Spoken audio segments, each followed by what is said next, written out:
Le paradoxe de la liberté, ce concept qui fait partie de la devise républicaine, c'est qu'il est asymétrique.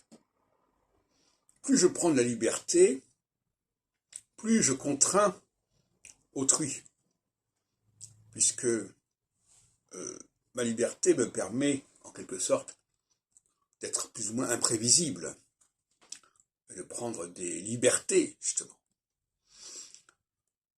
Donc, celui qui prend des libertés oblige l'autre à s'adapter à la liberté, à ma liberté.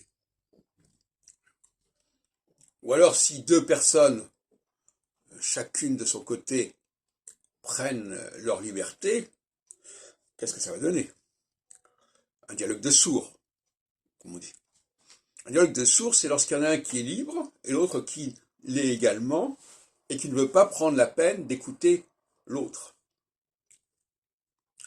Donc la liberté, elle n'est pas réciproque.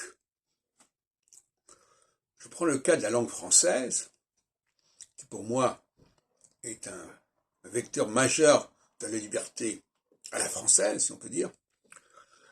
Eh bien, nous avons une façon de parler la langue, de prononcer les mots écrits, qui nous laisse une certaine liberté. Ça n'a peut-être pas été signalé suffisamment par les sociolinguistes, mais enfin moi, j'en fais mon cheval de bataille actuellement. Et par conséquent,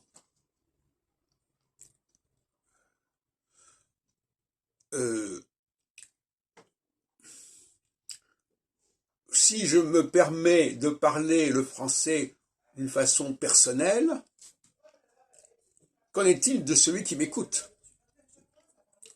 Est-ce qu'il va être pénalisé par cela? Forcément.